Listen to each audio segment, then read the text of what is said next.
It was a hot summer evening when Marcus Johnson's life turned upside down.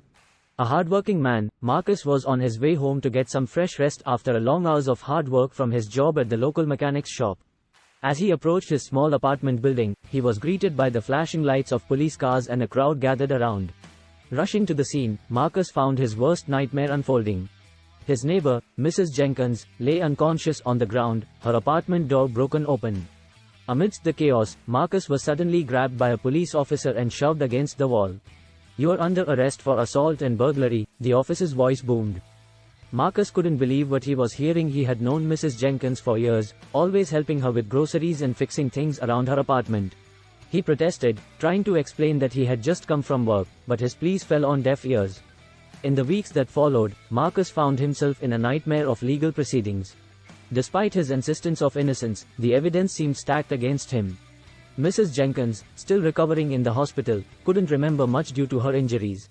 The only witness was a neighbor who claimed to have seen Marcus leaving the building that evening. His appointed lawyer, overworked and underpaid, did what he could, but the odds were not in Marcus' favor. Marcus felt a surge of gratitude mixed with frustration. He knew the lawyer was doing his best, working tirelessly to defend him with the limited tools at his disposal.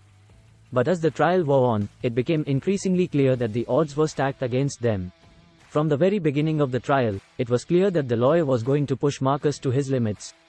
Every detail, every inconsistency in Marcus' story, was scrutinized with an unrelenting gaze. The lawyer's questions were like daggers, probing and unyielding, as he sought to uncover any hint of weakness in Marcus' defense. The prosecution painted a picture of a violent man with a hidden past, using every small detail against him. Finally, the verdict came down like a sledgehammer. Guilty. Marcus was sentenced to 10 years in prison for crimes he didn't commit. As he was led away in handcuffs, the weight of injustice bore down on him like a heavy chain. Marcus watched in disbelief as his life crumbled around him. Prison life was a harsh reality check for Marcus. Where he passed through so many attempts of bully from his prison mate. With every day he spent in prison for what he didn't do was creating a hole in his heart, regretting his color of the human race, but he knows justice must prevail. Surrounded by men hardened by their experiences, he struggled to keep his hope alive, but deep inside, a fire burned. He refused to accept his fate without a fight. Months turned into years, but Marcus never gave up. His case was reopened. He knew justice must come through. He stood tall and strong, standing on his ground of his innocence. He got visited by his family telling him there's hope, he should not give up, and they are working up on getting a new lawyer. It was just a matter of little time. He pored over his case files, finding small inconsistencies and clues that others had missed. He wrote letters to anyone who would listen, pleading his innocence. The whole community knew about Marcus' case and how tricky it was. Finally, a breakthrough came when a new lawyer took up his case. Fresh eyes on the evidence revealed the truth that Marcus had been shouting from the beginning. The neighbor who claimed to have seen him leaving the building that evening had a history of false testimonies. And crucial DNA evidence found at the scene did not match Marcus. After 5 long years behind bars, Marcus walked out of prison a free man. Tears of relief streamed down his cheeks as he embraced his family, who had never stopped believing in him. The city settled Marcus' wrongful conviction lawsuit, acknowledging the grave mistake that had been made. But no amount of money could ever make up for the lost years, the stigma, the pain. As Marcus stood outside the prison gates, he made a silent vow. He would not let this injustice define him. Instead, he would become a voice for the voiceless, fighting tirelessly to reform a system that had failed him. And so, the story of Marcus Johnson, a man wrongly imprisoned for a crime he didn't commit, became a beacon of hope and a call to action. In his fight for justice, he found his true purpose, a testament to the resilience of the human spirit in the face of injustice. With newfound determination and a sense of purpose burning within him, Marcus embarked on a mission to reform the very system that had wronged him. He became involved with organizations dedicated to criminal justice reform, sharing his story at rallies, conferences, and in the media. His voice resonated with many who had suffered similar fates, and soon he found himself at the forefront of a movement for change. He lobbied lawmakers, pushing for legislation to prevent wrongful convictions, improve legal representation for the indigent, and ensure fair treatment for all. Alongside his advocacy work, Marcus focused on rebuilding his life. He reconnected with his family and friends, finding solace in their unwavering support. He also returned to his passion for fixing cars, opening a small auto repair shop with the settlement money from his lawsuit. Despite the scars of his past, Marcus found moments of joy and peace in the simple pleasures of everyday life. Marcus' dedication to justice did not go unnoticed, especially by his loving wife, Sarah. She watched with a heart full of pride as he tirelessly championed the rights of the oppressed and marginalized in their community. She saw the late nights spent poring over case files, the countless hours dedicated to organizing rallies and community meetings, and the emotional toll that came with bearing witness to injustice.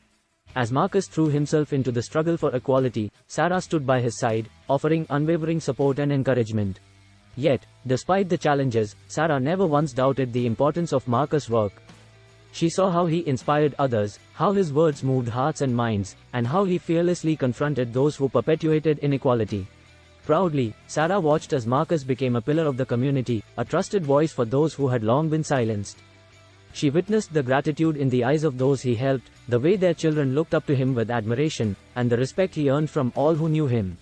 He cherished the freedom to walk down the street without fear, to watch the sunset from his apartment window, to feel the warmth of a loved one's embrace. As the years passed, Marcus learned an important lesson about the power of forgiveness. Though he could never forget the injustice he had endured, he found it in his heart to forgive those who had wronged him, the neighbor who lied, the prosecutor who pursued the case relentlessly, the system that had failed him. In forgiving, Marcus discovered a sense of liberation. He let go of the anger and bitterness that had consumed him, allowing room for healing and growth. It was a gradual process, marked by moments of doubt and pain, but ultimately, it set him free in a way that nothing else could. Today, Marcus Johnson's name is synonymous with hope and resilience in the fight for justice. His story has inspired countless others to speak out against injustice, to stand up for what is right, and to never lose faith in the power of change. The reforms he championed have made a tangible difference in the lives of many, leading to increased accountability within the criminal justice system and a renewed focus on ensuring fairness and equality for all. As Marcus looks back on his journey, from wrongful imprisonment to advocacy and redemption, he knows that his purpose was forged in the crucible of adversity. He may have lost years of his life to injustice, but he gained a strength of spirit that nothing could break. And so, the story of Marcus Johnson, a black man who went to prison for what he didn't do, ends not in tragedy, but in triumph. His legacy lives on in the hearts of those who continue the fight for a more just and equitable world, guided by the unwavering belief that justice delayed is not justice denied. To Sarah, Marcus was not just a husband, but a hero, a beacon of light in a world too often clouded by darkness. She cherished every moment they shared, knowing that together they were making a difference, however small it might seem in the grand scheme of things. Marcus also did not stop fighting for justice. He gave it all his strength. Even though he was tied up with other life activities, he made sure his message was passed down from generation to generation. When Marcus paused to reflect on the core of his being, the first things that welled up in his heart were justice, family, and his beloved passion for mechanics. These were not mere facets of his life, they were the very essence of who he was, a man shaped by the values he held dear.